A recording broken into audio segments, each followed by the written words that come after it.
Gentlemen, you ain't seen nothing yet. When the ring of fire erupts and the volcanoes all begin to go and the earthquakes really begin to happen, and this little burp in California just a few weeks ago was just a burp. Mount St. Helens was a burp. Now when Mother Earth hiccups and coughs, then we will really pay attention. And it's going to be pretty difficult. It's going to be horrendous, frankly. But I ask you not to be frightened. Don't lose your sense of strength and courage, because it's all going to come out all right. Because the human being, you, I, we are not what we see sitting here in this room. And if I've learned anything over the last 30 years, it is that we are immortal beings who happen to have temporary bodies.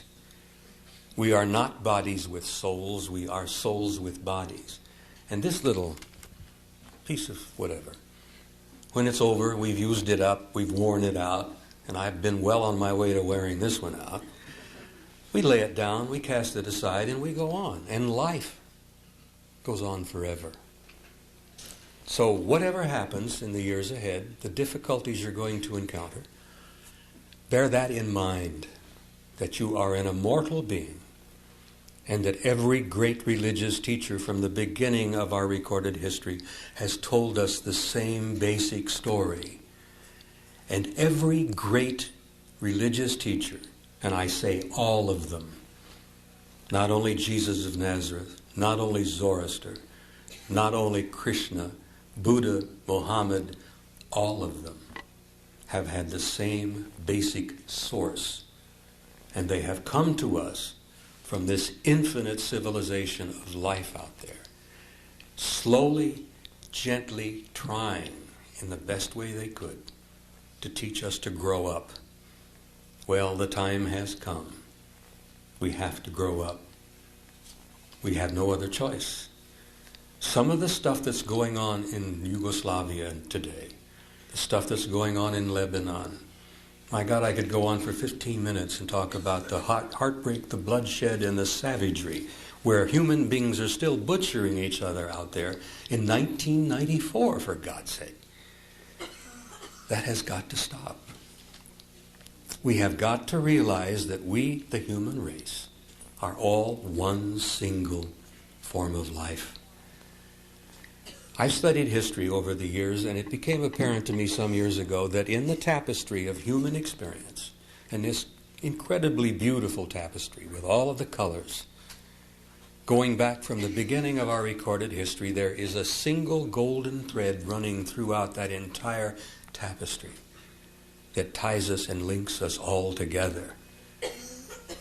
And what I have concluded, and I know most of you in this room have reached the same conclusion or you wouldn't be here, is it doesn't matter what church you go to. It doesn't matter what color your skin is. It doesn't matter what your ethnic background is. Ladies and gentlemen, that crap does not matter.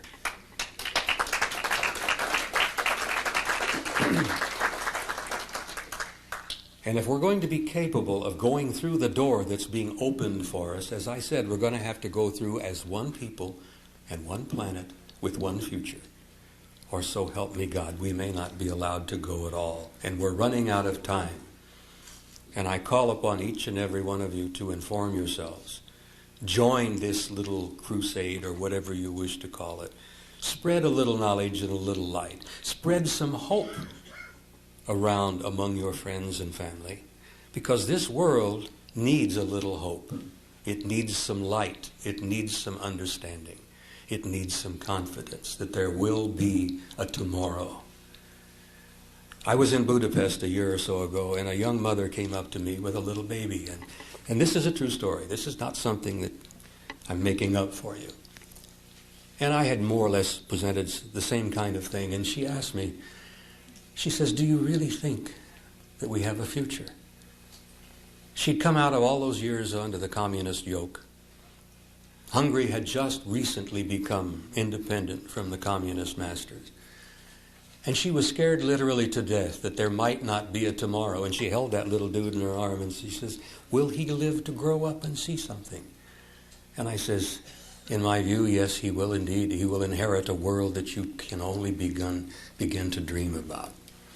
So I tried to leave her with a little bit of hope, and I'm going to try to leave you with this portion of my presentation with a little bit of hope by quoting for you one of the finest, one of the greatest authors I have always admired, and that's Count Leo Tolstoy. Having spoken about the cataclysms, having spoken about the earth changes, the quakes, the volcanoes, I'm talking about widespread mass insurrections, panic, famines, floods, all of it. Bear this in mind, as Leo Tolstoy repeatedly said again and again and again. There is something in the human spirit that will survive and will prevail. There is a light that will not go out no matter how dark the world becomes. And I have concluded that is true. I remember that the carpenter from Galilee said basically the same thing. Krishna said basically the same thing. It's in the Quran. It's in the Zend-Avesta, the great book of the Zoroastrians. It's all there. You are immortal beings, and there is a light within you that will not go out, no matter how dark the world becomes. And if you take nothing else with you this afternoon, please, in the name of God, take that with you. And I thank you.